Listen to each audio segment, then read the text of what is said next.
તાપી જિલ્લા તારીખ 26/11/2024 મંગળવારે સોનગઢ ખાતે ધ બુદ્ધિસ્ટ ચેરિટેબલ ટ્રસ્ટ દ્વારા સંવિધાન દિવસની ઉજવણી કરવામાં આવી। વિવિધ રાજકીય પક્ષ દ્વારા ડોક્ટર બાબા સાહેબ આંબેડકરજીની પ્રતિમાને ફૂલહાર ચડાવી વંદન કર્યા હતા।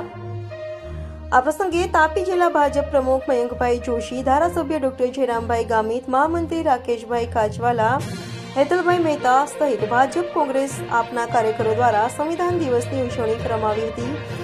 જ્યારે બીજી બાજુ સરકાર દ્વારા સોનગઢ નગરપાલિકાની ચૂંટણીમાં નવા સીમાંકન પ્રમાણે એસસી શેડ્યુલ કાસ્ટમાંથી મહિલા અને પુરુષની 2 સીટ કાઢી નાખવામાં આવતા જેના વિરોધમાં એસસી સમાજને અન્યાય થતા સમાજ દ્વારા તાપી જિલ્લા ચૂંટણી અધિકારીને આવેદનપત્ર આપી રજૂઆત કરવામાં આવી છે।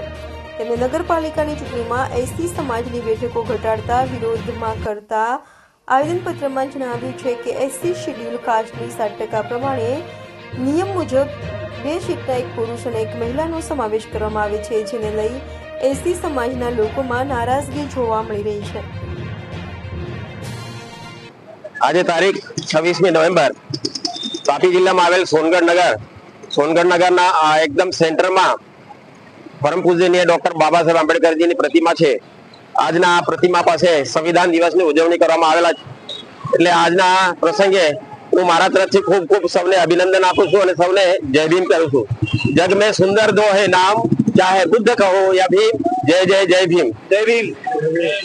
આજના આ કાર્યક્રમમાં ઉપસ્થિત તમામ બંધુઓ અને દેશવાસીઓ, નાગરિકો, મારા પ્રિયજનો, આજનો મને અહીંયા જે સંદેશો આપવાનો મોકો મળ્યો છે, મારા તરફથી એટલું કહીશ કે ભારત દેશનું જે સંવિધાન છે એ સંવિધાન જગતમાં ખરેખર મહાન સંવિધાન છે।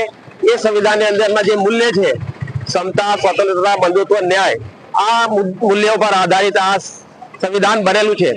તો સંવિધાન એટલું મહત્વનું છે કે સંવિધાને એટલું ધ્યાન રાખ્યું છે કે ભારત વર્ષના દરેક નાગરિકને ન્યાય મળવું જોઈએ, સમાનતા હોવી જોઈએ, સ્વતંત્રતા હોવી જોઈએ।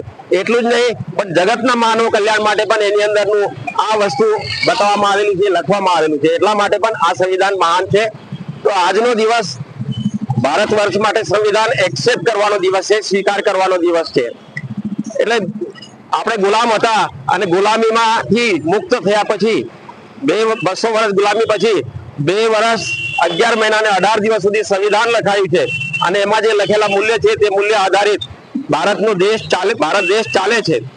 તો આજના પ્રસંગે મારે એટલું જ કહેવાનું કે જ્યારે આટલું સરસ સંવિધાન ચાલુ છે, દેશમાં લાગુ થયેલું છે, લાગુ કરી રહ્યા છે, દરેક જગ્યા પર ન્યાય મળે છે, બધી જ વાત બરોબર છે, પણ સાથે સાથે થોડી દુઃખની વાત બી એ છે કે હું અહીંયા સોનગઢમાં જ રહું છું અને જોયું છે કે થોડાક દિવસ પહેલા જ એવી વાત મારી પાસે આવી છે, મને જાણવા મળ્યું છે કે નગરપાલિકાની ઇલેક્શન આવ્યું છે, ચૂંટણી આવી છે અને આ ચૂંટણીની અંદર જે સીટો હોવી જોઈએ તે સીટો છે, પરંતુ જે મહિલાઓને સીટ આપી છે તે પણ સારી વાત છે, પણ અમારા ધ્યાન પર એવું આવેલું છે એટલા માટે અમે આવેદન પત્ર પણ આપેલું છે ચૂંટણી કમિશનર, અહીંયા પ્રાંત ઓફિસર જિલ્લામાં કે ભાઈ અહીંયા સોનગઢ ખાતેની જે સીટો છે એ સીટો વધારવી જોઈએ।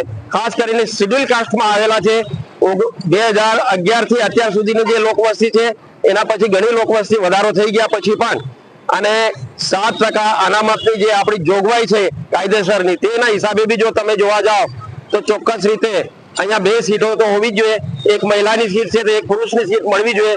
એના માટેનું અમે આવેદન પત્ર પણ આપેલું છે અને જો ખરેખર એ પત્ર પ્રમાણે એ લાગુ કરવામાં એ સીટને આપવામાં આવે તો સંવિધાનનું ન્યાય ખરેખર અમને બી બધાને શેડ્યુલ કાસ્ટ વાળાને મળી છે એવું આપણે માની શકીએ, અથવા તો એવું કરવાની જરૂર છે જ।